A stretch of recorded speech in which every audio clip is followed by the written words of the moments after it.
This is Glow in the Dark Radio.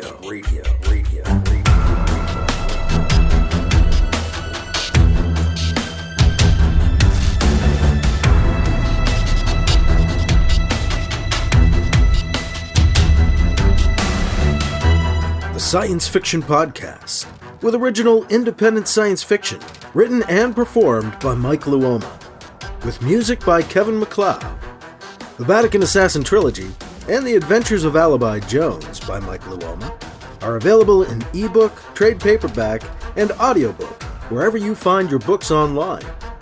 Get links and details at glowinthedarkradio.com. This is the Science Fiction Podcast, Glow in the Dark Radio. I'm your host, your writer and narrator, Mike Luoma, and I've got part 1 of Chapter 18 on the way on this episode, Chapter 18 of Vatican Ambassador. Now, I warned you about this chapter earlier. This is another one of those way too long chapters. This one, once it's read, clocked in at about an hour and a half, a little over, 135 really, 134.53 if you want to be precise. And I even, as I listened back, read it a little fast in spots too, so it could have been longer. Could have let it breathe some, but so it is, and so it shall be. I'm going to divide it into 2 and give you 2 really massive episodes over the holidays. So, if you need to escape, you can escape with BC as we head out to see the Eldred, the Eldest of the Eldred. BC has agreed to meet with the Eldred. That's what we're going to be getting into in Chapter 18, Part 1. Anita Capituna and those with the project have told BC the Eldred are the likely candidates behind the plague now killing humanity, and they may have even killed the project's founder, Von Kilner. But the Eldred asked to meet with BC, and he agreed. So we're going to make the trip out to Eldred space and begin the visit with BC in part 1 of Chapter 18 of Vatican Ambassador, coming up on this episode of Glow in the Dark Radio. In book news, I want to let you know that the Smashwords end of year sale is underway. That goes on through the 1st of the new year, so through 1124. The 2 big ebook collections, the Vatican Assassin Trilogy under one cover, and the Alibi Jones Chronological Omnibus, all under one cover. Each of those, usually $4.99. They're 50% off during the Smashwords end-of-year sale, so you can get them through the 1st of January for just $2.49. Follow the link in the show notes, or just go to smashwords.com and look for Vatican Assassin or Alibi Jones or me, Mike Luoma. I'm also giving away a free PDF comic book this month, The Adventures of Alibi Jones, issue number 3, which features a single short story done in one, Alibi Jones' Christmas Present, which also features BC. Alibi actually accidentally goes back in time and meets his father, BC, in Alibi Jones' Christmas Present. It's in the comic book, The Adventures of Alibi Jones, number 3. Features art for Alibi Jones' Present with Casey Bouchard, and in the past, for the Vatican Assassin era stuff, it features the team that was on the Vatican Assassin graphic novel, Christian Navarro and Juan Carlos Quatordio. Giving away 15 free PDF copies this month. And that is over at Drive-Thru Comics. But it's link specific, so you need to follow the link that's in the show notes to get yourself a free copy of that PDF comic book, The Adventures of Alibi Jones, issue number 3, with Alibi Jones' Christmas Present. If I could ask you for a Christmas present, it would be to please review any of my books or podcasts. Just drop down some ratings, some stars, or throw down a couple words saying this is great. You don't have to go into high detail. You just need to let people know you like it. Word of mouth is key, so if you can review a book or rate a book or review a podcast or rate a podcast, that would be fantastic. Please and thank you. Speaking of thank yous, I want to say a big thank you to my patrons, those who help directly support Glow in the Dark Radio. You can do that too if you'd like for $2 a month, $5 a month, or $10 a month. They have 3 different levels of membership, 3 different levels of support. I do that through this site called Patreon, Patreon.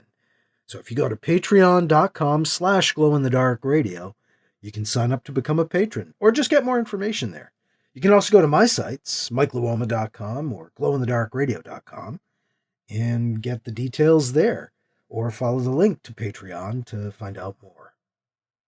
But once again, a big thank you to you who are patrons. If you're a patron already, you're doing me so much good. Thank you for your help. And for helping me through another year. We're almost through it. Well, I've divided Chapter 18 into 2 parts. The first part is the shorter of the 2 at about 38, 39 minutes. So we'll get into that next on Glow in the Dark Radio. Hi, I'm JC. My co-host Cindy and I host the Fix It Home Improvement Podcast. We cover projects that every homeowner should know and top-rated products for home and garden. And for fans of Mike, we keep you posted on new smart home systems and products like robot vacuums and robot lawnmowers that seemed like science fiction not too long ago. You can check it out on your favorite podcast app. It's Fix It, F-I-X-I-T, Home Improvement.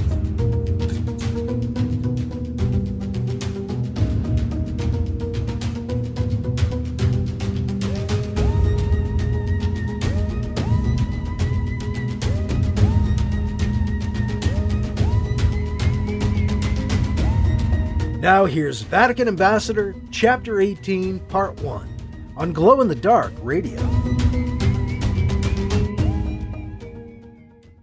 A week later, BC is aboard a project ship making a trans-space jump to the secret asteroid base, on his way to a meeting with the Eldred. Travel by flasher, flying in a mystery ship to meet a mystery race that seems to want us dead. BC goes over the details while he travels. Anita mapped out the itinerary for him. She's also accompanying him on the first leg of his trip. She's the official liaison to the Eldred. She'd hate being called that. I meet an Eldred ship at the project base. From there, we'll travel in the Eldred ship to their nearest home base. Nearest, of course, implying that they have many other home bases. How many homes can you have? Another question for the unanswered file. That's a pretty big file with these clowns. I know I've got plenty of questions for them. I want to meet these other ones too, the Domo and the Flays. Ask them a few things. But first things first, and my first stop is the planet they call Eldre. Sounds like a home planet. Meet an Elder of the Eldred on Eldre. All sipping Earl Grey. Now I'm getting all silly. BC smiles to himself. He glances over at Anita, still sleeping in her seat. I'm glad to have her with me, at least part of the way. Glad she's on my side this time. I need all the help I can get. Funny that these aliens will deal with her. Strange. Guess that's why they're aliens, huh? Not so strange. They don't want us to reveal their existence to the general public just yet, they told her. Well, we're trying to keep that proverbial cat in the proverbial bag. But here I am, the Pope, just disappearing. Hope no one notices this time. Things are so fucked up back home that it just might be okay. Fucked up actions by a fucked up Pope. Right. Most will assume I'm still on the moon. We're here, Anita says, bolting awake and breaking BC's train of thought. She wakes up fast. Looks good doing it, too. Damn, it would be nice to be able to tell her that. I'm sure it would go over big. Man, she's retreated from me big time ever since that kiss. Fuck this. Work to do, gotta focus on the task at hand. Last time I came here, I was Van Kilner's guest. This time I arrive as the project's new CEO, the Pope, head of the UTZ Council, and envoy to the Eldred. Too many fucking titles. My head would explode, but then I couldn't try to save the entire human race. See that? Out there? Out the viewport on the left? That's the Eldred ship, Anita says excitedly. They're already here. Funny. It's not as alien-looking as I thought it would be. Doesn't look all that different from the project's newer ships. The exterior of the ship is smooth and silver, with a central core section flanked by what look like ship-length engines on both sides. The smooth exterior betrays no hint of markings, nor hatches, nor viewports, if any do exist along its sleek fuselage. BC can't help but stare at it as his own ship lands alongside it in the project base's massive landing bay. "We should get going," Anita says by way of encouragement and motivation. "Time to go save the human race." "Oh, is that all? No pressure or nothing," BC cracks. He smiles and lets her lead their way off the ship and into the project base. "Here I come. Watch out for me, the most powerful member of the significantly reduced human race. Grr, arg." Why don't I feel any more secure, any more powerful? I feel less impressive, less powerful than I was, like, nothing, I guess. King Nothing. Why is everyone suddenly relying on me? What did I ever do to make folks want to put their faith in me? The more I learn, the more I know, the less important and powerful I feel. It's not supposed to work that way, is it? "Are you okay, BC?" Anita asks, seeing him spacing out in deep thought as they walk into the base. "Yeah," BC reassures her. "Just preoccupied, I guess. I've got a lot on my mind," he tells her. "I guess you've got it right," she admits. "I can't wait to get your take on the Eldred," she says to BC, changing the subject slightly. "They are not physically intimidating in any way. I think you'll be surprised when you meet them. They're—" She shakes her head, trying to find words to describe them. "They're almost cuddly, BC." She shakes her head again. "Well, you'll see what I mean. It's hard to describe."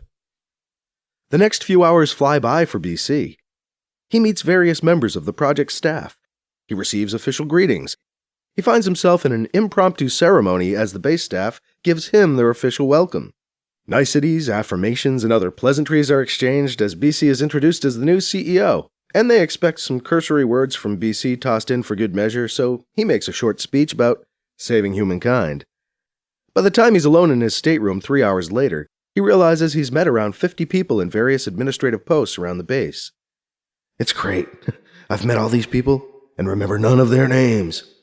Funny how genteel it all is as we stand here on the brink of annihilation." The tight schedule set by Anita allows BC about an hour to freshen up and gather his thoughts before he goes to meet the Eldred for the first time. He enters the empty meeting room, a space favored by Van Kilner for its old earth charm, and makes himself comfortable in a large oaken chair at the end of a long wooden table. The room could be a library in any old mansion on Earth. Aside from the conference table and its chairs, books dominate the room, row upon row, shelf upon shelf of books and solid old wooden bookcases line the walls, giving the air in the room a slightly musty tang. The room is empty, save for him. He is to meet the Eldred alone. "Oh my God!" BC has to stifle a laugh when he sees the Eldred for the first time. He tries hard not to crack a smile as they file into the room and take seats opposite him at the table. They look like giant, powder blue koala bears, with big eyes like those old Japanese comic books. They don't look real. They look like big stuffed toys. What, about 5 feet tall? Too cute. How can these creatures be agents of genocide? Fuzzy-wuzzy whittle-cute agents of genocide. "Bernard Campion?" one of the koalas asks in a purring, deep voice, in clear, unaccented English. "Yes," BC answers. "I'm Bernard Campion." "I am Camex," the Eldred says. "I am here to escort you back to our world, Eldre, to meet with our leaders. Are you ready to depart?" Right to the point. Gotta stop thinking of them as koalas. "I am ready," BC answers. "Do you guarantee my safe return?" "We guarantee nothing," the giant light blue teddy bear informs BC. "Yet, it would not benefit us for you to not return. So please, feel safe." Right. I feel really safe right now. Probably feel safer if I knew my way around that ship before we left. "I have one request before we leave. Might I get a tour of your ship before we depart?" BC asks. "I'd like a tour of my transport." Camex of the Eldred stops to think, rubbing a fuzzy blue hand across his chin whiskers. He appears almost a little confused. "I guess that would be okay," he says, giving BC permission. "Shall we go?" They leave the meeting room and head down to the landing bay. Anita is waiting by the back of the Eldred ship with BC's luggage. Instead of heading over to her, Camex leads BC to a door in the side towards the front of the ship. Anita shoots a "what the?" look at BC. He just shrugs and follows his furry blue host through the door up into the front of the ship. Chemex guides BC on his tour. They travel quickly through the bridge, the cabins, and back through the engine room. BC notes viewports at even intervals, even though they can't be seen from the outside. He's led from the engine room back to a cabin with a bed, a chair, and a desk, all fit to human scale. Anita is waiting there with BC's belongings for the trip. BC shoots her a look, trying to say, "I see what you mean. They look harmless." "Nice room. Looks comfy. Alien, but almost familiar. Comfortable enough. When I saw how short the Eldred were, I had my worries. But everything on the ship is on a big enough scale. Maybe the Eldred used to be taller? Wouldn't it be ironic if their whole beef against us was that we're taller than they are? A whole race with a height complex? Maybe they designed it to make me feel comfortable, put me at ease so they can take advantage? Come to think of it, I kind of feel better than I think I should. Are there any drugs in the ship's atmosphere? I'll have to get tested when I get back." "I trust your tour was satisfactory," Chemex says as BC takes in the cabin's surroundings. "Yeah, BC says. "I guess it was. You are too kind, Chemex." "Too kind, The Eldred pauses a moment. "A curious expression, as if one could ever be too kind. You humans are very curious." Chemex pauses again, as if hearing a signal inaudible to BC and Anita. "We are ready for departure. Shall we go?" "Let's get going, why not?" BC says. "I'm ready." "Ready? Yeah. I don't know about that. But here goes, anyway." Chemex turns to Anita. "Thank you again for your efficiency in scheduling this meeting. We will bring BC back here in approximately one of your weeks." He turns to BC. "You will stay in your cabin for the duration of our trip," Chemex says. "Any need you have will be taken care of. You have only to ask. The computer, I guess you'd call it, is, voice activated." Chemex again appears distracted by unheard voices. "I must attend," he says to them. "Please enter your cabin. Anita, please disembark. Good day." With that, Chemex turns and walks away towards the ship's bridge. "Well," Anita says to BC, "good luck, I guess." She looks confused, but then her eyes clear. She steps up to BC and kisses him on the cheek. She whispers in his ear, "Don't forget, they aren't really big teddy bears." Then she turns and races off down the corridor and out of sight. Yep, aliens might be easier to figure out. BC steps inside the cabin and the door shuts behind him, closing him in. He inspects the closed door but finds that any trace of the door has disappeared in the wall. BC is left alone, sealed in on the alien ship. He feels a small tug of acceleration as the ship leaves the project's base.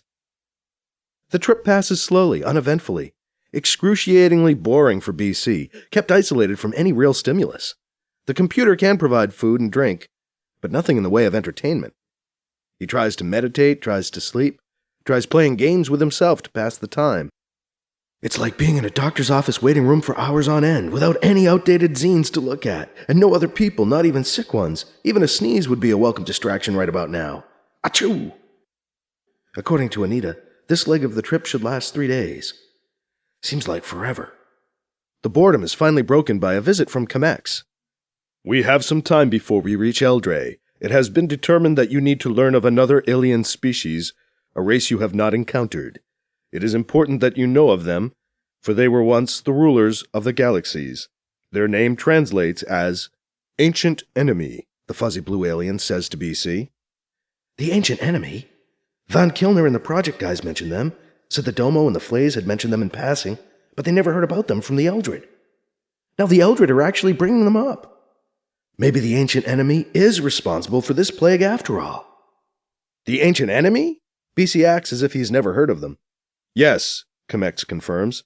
"They were once the dominant species throughout this part of space, long ago. They never actually reached your Earth during their time of conquest. And if they had, you would not have known it, for your species had not yet developed." Chemex pauses, and his brow furrows. A moment of confusion floats across his fuzzy face before his usual placid calm returns. "The time of the Ancient Enemy predates the development of your world." "I see," BC says. "So if they're gone, and they never reached the solar system, why is it that I need to know so much about them?" They shaped the universe as we know it. The Domo, the Flays, even we, the Eldred, were shaped and affected by the ancient enemy. Might as well go for it. So, BC says with a hint of challenge in his voice, are the ancient enemy responsible for the plague that is killing my people? BC presses on. Because that's really why we're here. Why I'm here on this trip. We need to stop this plague. Once again, Chemex appears puzzled and then calm. Actually, Chemex says, they are. The ancient enemy is responsible for your current sickness, the alien tells BC. Oh, really? This is new. The ancient enemy was a violent race, Chemex says, explaining. They left many legacies, all of them evil, colored by their twisted nature. The ancient enemy was capable of great evil. They killed each other as often as they murdered and subjugated other races. They were vicious, primal killers. It sounds like he's reciting this from memory. Probably something they all learn as school kids or something like that. They swept through this neighborhood of worlds long before any of the local races were spacefaring themselves, Chemex continues. The ancient enemy would land, take all they wanted, all they needed. They colonized any world they found that suited their species. They enslaved many peoples, many worlds. The history of my own race, the Eldred, is a history that begins in servitude and slavery to the ancient enemy. In our earliest memories, they were our masters. Our history begins with their interstellar civilization at its peak. They sound like a fun bunch, BC observes. Chemex stares at BC with an unreadable look. He may be an alien, but that look is familiar, like he ate something nasty. Probably doesn't get my sense of humor. Chemex's calm returns, and he continues. The ancient enemy had no capacity for what you would call compassion, no ability to see beyond self-preservation and self-gratification. They were not, as you called them, fun. Sorry, it was a figure of speech, BC says in his defense. They were a race of conquerors, Chemex says. They followed charismatic but violent leaders who assured them of their primacy in the universe. They held the worlds within their grasp in a tight iron fist. Of course, as with anything, the tighter the hold, the more slips through the fingers. The ancient enemy ended up causing other worlds to unite and to band together against them. Our earliest stories and legends tell tales of the heroes of many different races coming together, forcing the ancient enemy off their worlds, world after world. They came together to beat back the ancient enemy. Were the Domo and the Flays part of the liberation? BC asks. No, Chemex says curtly. Wow, could hear that. Doesn't like them much, does he? Thought he was going to spit there for a second. Guess not everyone out here gets along. They were not among the united planets that drove the ancient enemy back to their homeworld. They are of a later time. Those who did unite drove the ancient enemy off world after world. Our home planet of Eldred was one of the last planets they left. Our world was almost a second homeworld to the ancient enemy. We lived side by side with them and served them. But ultimately they were driven even from our world back to their homeworld. On this, the ancient records are quite clear. You shared your world with this ancient enemy? BC asks Chemex. We were subjugated and enslaved by them, Chemex explains. We did not share our world with them. In the end, the ancient enemy was completely destroyed. None were left alive. In the end, their homeworld was completely destroyed in a cataclysmic explosion caused by the forces of the United Planets, driven to destroy them entirely. Chemex grows silent. How long ago was this? BC asks. Chemex doesn't answer. If this all happened so long ago, how do you know so much about them? Seems like a long time to hold a grudge. And how could they be responsible for our plague today? We swore we would never forget the ancient enemy, Chemex says. Never let another race attain that level of subjugation over us or any other race. Never let any race rise up as the ancient enemy did. Never let any race assume the mantle of the ancient enemy. There's more to this, feels like. You sound as if you feel responsible. Why should the Eldred be the watchdogs? BC asks Chemex. We do feel somewhat responsible. We served them. We were their right hand, until we too finally turned on them, Chemex explains. So, BC says cautiously, you were collaborators? So much for my diplomacy. Chemex actually looks hurt, offended and hurt. The alien puffs himself up and refutes BC's assertions. The ancient enemy was highly advanced, well beyond where we are even today. technologically speaking. They created us. They created the Eldred to serve them. The Eldred were created by the ancient enemy to serve them, Mr. Campion. We were built to be incapable of violence towards the ancient enemy, incapable of following anything other than our master's will. That is how our race was designed by the ancient enemy. We were not collaborators. We were made to be their servants. But we found a way to turn against them, and when we did, it was the stroke that turned the tide of the war. We helped destroy the ancient enemy, and then we helped rebuild the universe, Kamek says with some pride. We led the way to a new interstellar civilization, the basis of the civilization which still underlies the universe today. We have led the way for longer than you humans have walked upon your Earth. We have kept the peace for quite some time, Kamek says, finishing with some pride in himself and his story. We have kept violence in check for millennia. So how could this ancient enemy inflict this plague upon us? They were gone a long time ago, BC asks. Kamek turns away from BC and ignores his comment. Instead, the Eldred shouts out, "Come!" and the door to BC's cabin opens. Another Eldred stands in the doorway holding an empty atmosphere suit. "Here," Kamek says, "you'll need to wear this suit when we venture out on Eldre." "I didn't know the atmosphere on Eldre wasn't breathable," BC says.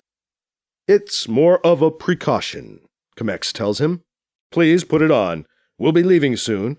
I'll come back to escort you in a few minutes." Kamek leaves BC alone with the suit. "Way to open your big mouth, BC. Kamek is just an escort. Did you have to go dark on him?" "Huh, is it a him? I just assumed. Don't really know. So, let's see, gotta put this thing on." BC dresses in the atmosphere suit and waits for Kamek to return. "Funny, thought they'd breathe the same air we do. Damn, can't see too well out of this suit, just a slit for the eyes." Kamek once again appears. "Good," the alien says. "You're dressed. Now, please, follow me." Kamek turns and walks out the cabin door. BC follows his escort through the ship's corridors and out onto the surface of the planet, into the light of Eldre's sun.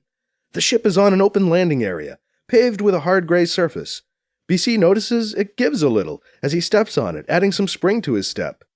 Once planetside, Kamek stops in his tracks. The alien captain turns to BC. "Our leader wishes to speak to you of many things," Kamek says, "and there is more he would like you to learn as well." "Oh, really?" "Thank you," Kamek says and turns away. When BC starts to follow him again, Kamek holds up a fuzzy blue hand and stops him. "Another will escort you to our leader." "Okay," BC says. "You're not going to be there to translate?" Kamek looks at him, confused. "Our leader has learned your language," the alien says to BC. He almost sounded offended, huh? BC tries to make out as much as he can see of the landing area. Besides the retreating back of Kamek, there aren't a lot of other Eldred around. Looks like any landing area, big, empty, and flat. Some hills in the distance. The atmosphere looks clear enough. Can't see any weird gases floating around. Wonder what I can't breathe. Huh, that must be the city over there. And here comes my escort, I do believe. A small floating passenger vehicle, sleek and silver like the ship he rode in on, pulls up in front of BC. A door appears in the side, and a new voice, similar to Kamek's, echoes in his ears from a speaker inside of his suit. "Bernard Campion, please step inside the transport vehicle." BC gets in. The space is small but not cramped. Again, it's comfortable enough for BC. The transport lifts off and begins moving. He can see outside through the windows on either side of him. He watches the terrain zip by as they cross the landing fields. They begin approaching more populated areas. BC gets quick glimpses of Eldred at work and play. He sees what seems to be a farm, sees what appears to be an Eldred farmer out walking in his fields. He sees what looks like a school, with a large group of smaller Eldred outside being led in a line by an adult Eldred. The small ones all turn to watch as BC's transport whooshes by. The vehicle slows as they come to the edge of the city. The transport begins to pass among larger structures, boxy silver buildings with few external details, the buildings he could see from afar from the landing area. Unlike the landing field, the city seems densely populated. Many Eldred watch the vehicle as it floats past, as if trying to catch a glimpse of their visitor. Other floating transports zip by from all directions, artfully avoiding each other and BC's transport. "We will ride you to a place where you will be staying for your visit," the voice says over the suit's speakers. "My hotel?" BC asks. There is a moment of silence. Then the voice returns.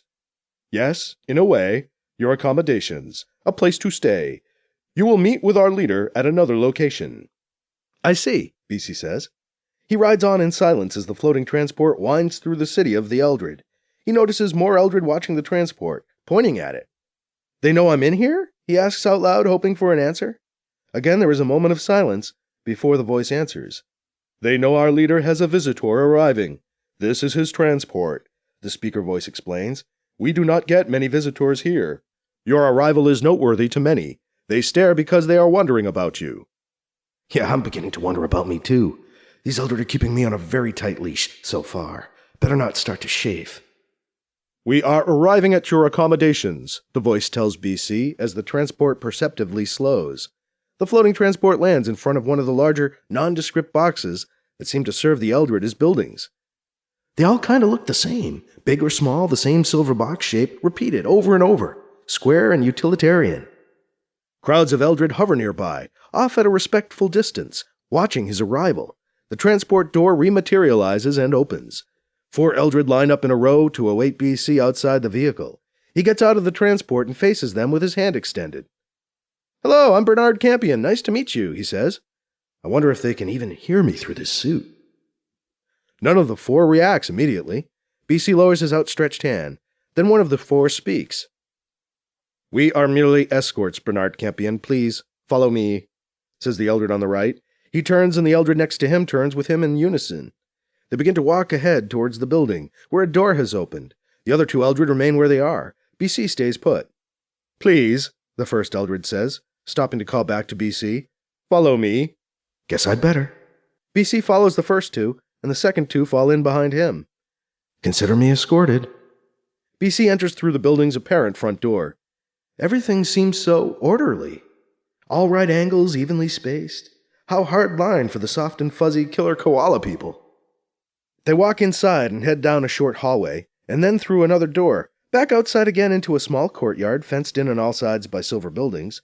They cross the courtyard and enter another open door opposite the one through which they came into the courtyard. They walk down another short hallway. His escort stops next to an open door on the right-hand side of the hall. Your accommodations, Bernard Campion, the vocal Eldred tells him, indicating the open doorway with a nod of his head. Please enter and be comfortable. The atmosphere in your room will be suited to you. You can remove the outer garment after your room door closes and reseals. Thank you, BC says, but then he stops. Are you going in? The Eldred asks him. You first, please, BC asks. Me? First? Why? The Eldred asks, puzzled. Why do you want me to enter your room? It's a human habit, thing. Will you humor me and honor my customs? BC lies. The Eldred stops and considers. It almost looks like he's listening to something I can't hear. Maybe the Eldred have some sort of implanted comm device. I'm just looking to avoid any obvious booby traps. Yes, I will go in, the vocal Eldred finally says. He enters the room and the lights come on. BC waits outside. Anything? Are you coming in now? The Eldred asks him. Sure, BC says, and walks into the room. Actually, it does kind of look like a hotel room, except it lacks the bad paintings. The walls of the room are bare. There is a single bed, human-sized. A table and chair are next to it. Across the room sits an entertainment unit, apparently imported from Earth for his amusement. Could have used that on the trip. Guess I'll be able to keep myself entertained. May I leave now? The Eldred in the room asks BC. Certainly, BC says. Thank you for your escort. The Eldred turns and quickly leaves the room. The door seals shut behind him. BC is left alone in his temporary home. Let's see. Ground floor in the back. Place looks to be about 5 stories high. Courtyard. I may be stuck in this room because of the atmosphere here. Let's see about getting this thing off of me. BC opens the seals on the suit's helmet. No alarms, that's good. No weird odors. BC takes off the helmet and takes a deeper breath. It actually smells kind of pleasant. Almost floral, like lilacs or something. Not obnoxiously strong, but it's there. He removes the rest of the suit. He checks his hands, his arms. No weird rashes or reactions. Good. Still no trouble breathing. So far, so good. BC looks around for a comm unit. Seeing no comm unit, he speaks out loud. Does this room have a communicator of some kind? BC asks. Yes. A voice much like Comex's says back. What do you require? What am I dealing with here? Let's find out. Are you flesh or a machine? BC asks. What is this question, you ask? The voice replies. Are you a computer? Or are you an Eldred? BC tries to clarify. I am not a computer. I am not an Eldred. I am not a machine. I am your room, the voice says. How so? BC presses. I am intelligent circuitry, artificial intelligence equipped to serve your needs. I have been modified to interact with your human species. I see. So you're circuitry. What should I call you? You should call me Room, the voice says. I am your room. What do you do? You ask, I provide, the room says. Are you hungry? Are you tired? Are you bored? I am here to meet your needs. Long-winded for circuitry, BC mumbles under his breath. Do you insult me? You do not need to make this difficult, the room says. I didn't know rooms could be insulted, BC replies. I have been built with a personality module to allow me to interact with you more effectively, the room informs him. Here's a thought. Could you sound more feminine, higher-pitched voice maybe, BC tries? The voice responds. Is this better? In a lighter, airier, sexier voice. Is this how you like it? BC nearly blushes. Now that just sounds wrong. That's better, BC answers. But could you sound more, businesslike? Is this better? The room says pertly, less breathily. Good, BC says. That sounds better, he tells the room. So, the room asks, what do you need? Something to eat would be nice, BC tells the room. I don't suppose you have any steak. Let me see, the room says, and pauses. Steak? The sliced cooked flesh of your cows? No, not available as such. We can present you with a reasonable facsimile of this steak if you'd like, but it will be only an approximation. I think I'll pass, BC says. That seems wise, the room says. I can find you something we have approximated more precisely. Would you care for beef bourguignon? Wait, BC says. You can't do steak, but you can do beef bourguignon? It has something to do with the way it is made, the room says. I will have that for you in just a few minutes. Now I have a question for you, Bernard Campion. What is it, room? BC asks. How shall I address you? Is Bernard Campion your preferred address? The room asks. Call me BC, BC says to the room. You will be addressed as BC then. One beef bourguignon on the way, BC. What, not immediately? BC chides the room. No, BC. I do not materialize your meal. It will be fabricated elsewhere and brought here. The orders have been given, the room says. Thank you, room, BC says. The meal is delivered through some means unseen to BC, arriving behind a sliding door in the wall over the table next to the bed. BC chows down on it hungrily. This is actually better tasting than the stuff they serve on some of the orbital stations I've been on.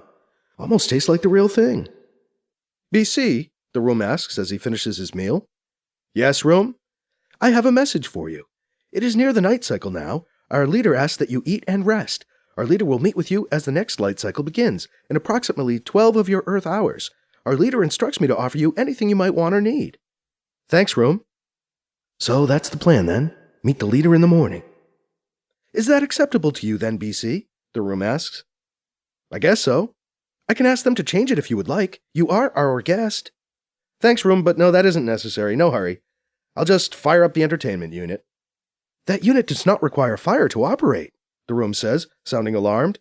In fact, the use of open flame with said unit is not recommended, the room cautions. That was just a human expression, room. I'm going to turn it on and watch it. Is it loaded up with programming?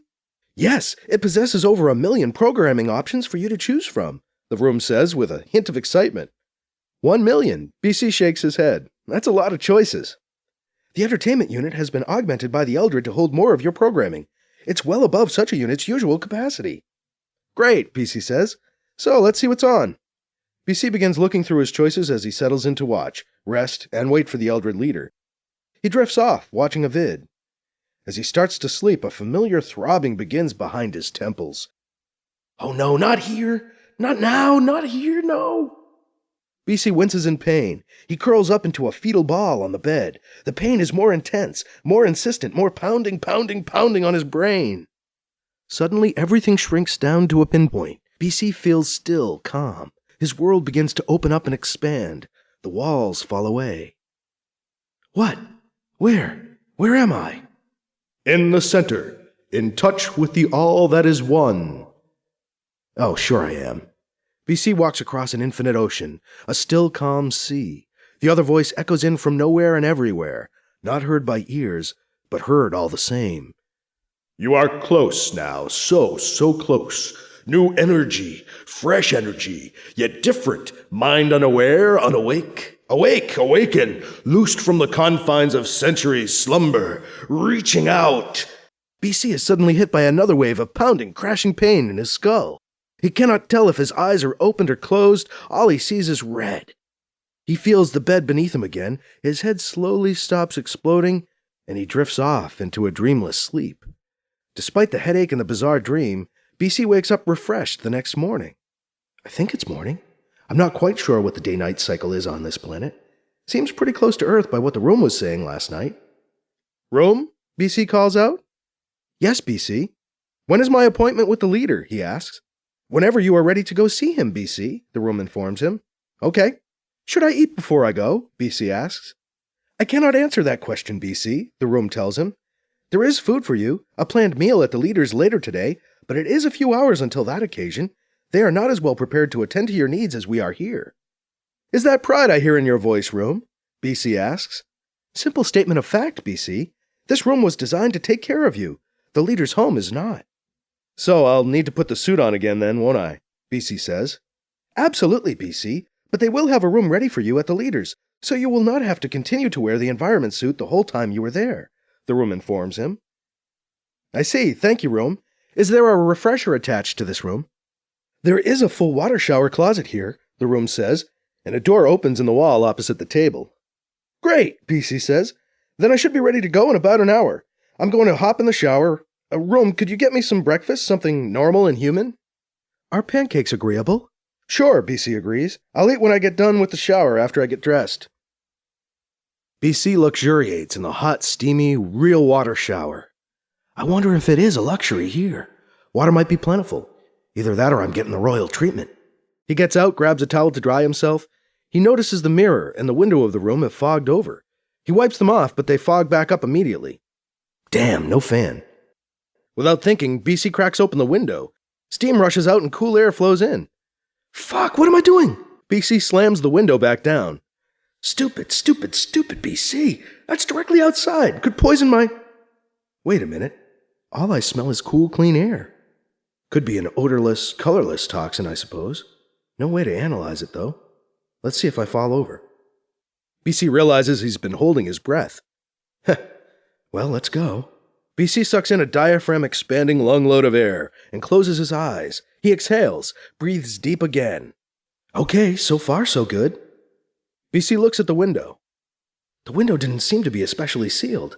I just opened it with a normal push. Frozen by indecision, BC stands staring at the window for a full minute, maybe two. He finally caves into his curiosity and opens the window again. He puts his face right up to it and takes a deep breath of the outside air. He waits. 1 minute. 2 minutes. BC, wearing only a towel, stands leaning over at the window, breathing in the air for a full 5 minutes. 5 minutes! And nothing.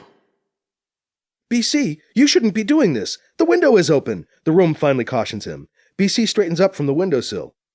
Oh, really? The shower room steamed up, BC says innocently. I was told you were not to be exposed to the outside environment, the room tells BC. Room, are there any special filters in place on the air systems that lead into this room? BC quizzes the room. I really cannot answer any questions along that line of inquiry, the room says, voice stiff, formal, and mechanical. I just bet you can't. Can't have the babysitter giving away any secrets now, can we? You are running short of time. Your transport will soon be here to take you to the leader's residence, the room informs him. You're trained to change the subject, huh? BC quips. Pretty advanced AI. Thank you, the room says. Please close the window. BC complies with the room's request. He finds his clothes and dresses for his meeting with the Eldred leader, deep in thought. The air outside is fine, unless there's something in it that's harmful low level and long term. But then why worry about a quick visit? They seemed fine in our air back at the base. If there was a strange compound or substance in their air, wouldn't they be likely to need to breathe it on some level? Maybe they think this will help keep me under control, limit my mobility, keep me boxed up in my room. You should get into your atmosphere suit now, BC. The transport is arriving at the front door. Your escort will soon be here, the room informs him. Right, thanks, BC says. I don't like being kept boxed up in a room. I won't put up with being kept in a large closet, not again. BC suits up, but leaves his suit's helmet just slightly unsealed. Okay, let's see what gives. Hope it's not my lungs.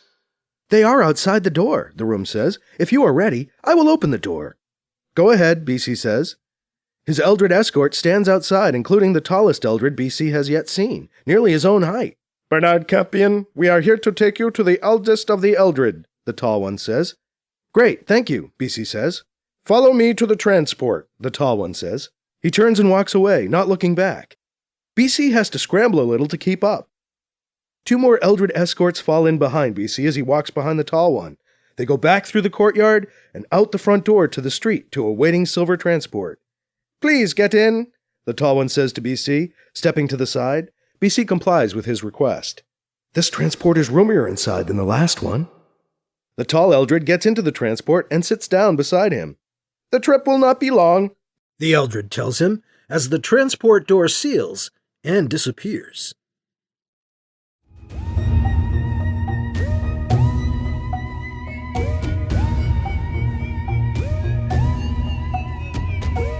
That was part 1 of Chapter 18 of Vatican Ambassador on Glow-in-the-Dark Radio. BC is on the Eldred's planet, and he's very suspicious. What's the deal with the air? Does he really need an atmosphere suit? He's about to find out. And he's about to meet the leader of the Eldred, the Eldest of the Eldred. And he will in part 2 of Chapter 18 of Vatican Ambassador coming up on Glow-in-the-Dark Radio. A reminder on the book news this week. Smashword's end of the year sale is going on. You can get Vatican Assassin, the entire Vatican Assassin trilogy, under one cover as an ebook for just $2.49. You can get the chronological omnibus, the Alibi Jones chronological omnibus, also for just $2.49, 50% off through the first of the new year, through January 1st, at smashwords.com. There's a link in the show notes, or just go to smashwords.com and look for Vatican Assassin, Alibi Jones, or me, Mike Luoma. There's also a free PDF comic book available if you would like to get a copy of The Adventures of Alibi Jones, issue number 3, and check out the done-in-one short story with BC, Alibi Jones Christmas Present. Again, that's something you want to follow the link for in the show notes to go to Drive-Thru Comics and get the free PDF comic book. Thank you again to my patrons. Thank you to you, if you are a patron, for helping keep the show going. And if you want to find out more about that, you can do so at patreon.com/glowinthedarkradio, or just go to glowinthedarkradio.com or mikeluoma.com and follow the link to Patreon. And please leave a review if you have a chance. Let people know you like what you're hearing or reading. It all helps. And for those of you who have already done so, thank you very much. That is all for this week. We will get into a huge chunk of Chapter 18. We'll get into Chapter 18 Part 2 on our next episode. I'm your writer and reader, Mike Luoma. Thank you again for listening to Glow in the Dark Radio.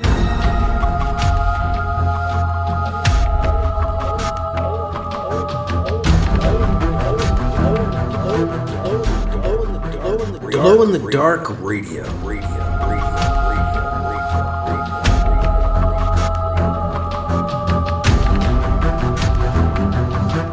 This podcast presentation is copyright 2023 by Michael F. Luoma and is protected under a Creative Commons Attribution, Non-Commercial, No Derivatives 4.0 International License, CC by NC-ND 4.0. Music by Kevin MacLeod. You can find his work at incompetech.com.